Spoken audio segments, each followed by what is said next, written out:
I know, I know. It's an awful lot of knives, kind of all the time, and you're probably getting tired of it.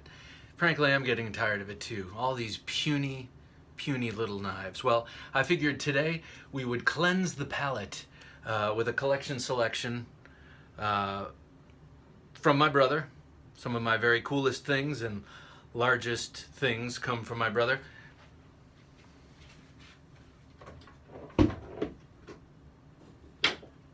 Today, we have the Gladius.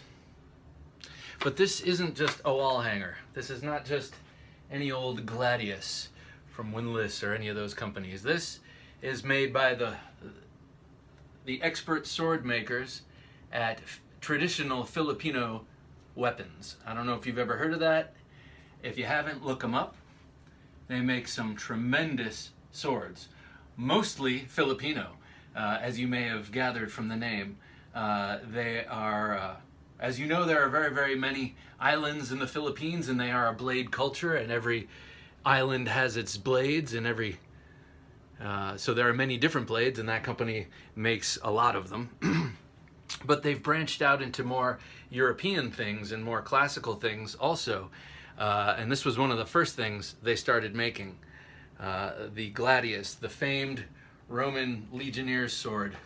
It's kind of hard to fit in the frame, but it's all about thrusting. Apparently, the story goes they were using a falchion or something like that, kind of like a giant kukri, and it's already more instinctual for people to slash than it is to thrust, and apparently it was an economic move.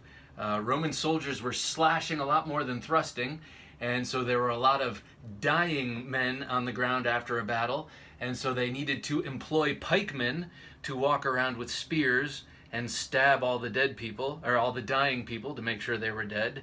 And that cost extra money, so they decided to teach a thrusting doctrine in their sword training, and change the sword to a thrusting sword. It's kind of a short sword, and so when the pylons, is that what they called them? Their spears, when they're out of those, and they get in the crush, they pull these out and they thrust. That way they don't have to hire and pay pikemen, and everything is more efficient. I don't know if that's true. I can't even remember where I heard that, but it's a good story, and the Romans were incredibly efficient and proficient culture, and they came up with this. So in this version, this traditional Filipino weapons version, they use a spring steel, I believe, and it's sharpened on both sides. I believe this is called the Mainz pattern. There were two different patterns. One that came to a slight flare and had a longer tip, a little more dramatic, and then this one is just kind of parallel line to the tip and a triangle. Very, very effective.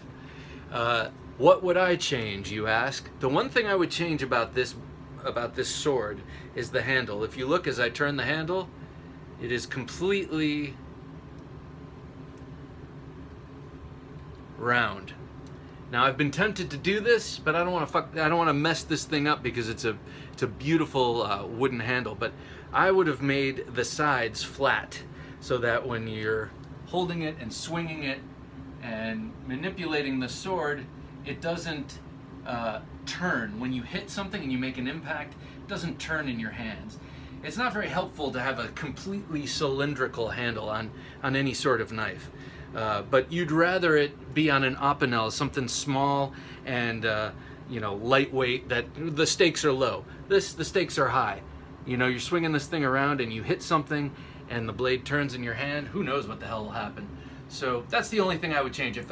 If I thought tomorrow it was all going to go down and it was going to be one big giant melee with hand weapons and I needed this, yeah, I would take this to the belt grinder and flatten these sides. But since that's probably not going to happen, I'm not going to do that. I'm going to leave it pristine and beautiful as it is.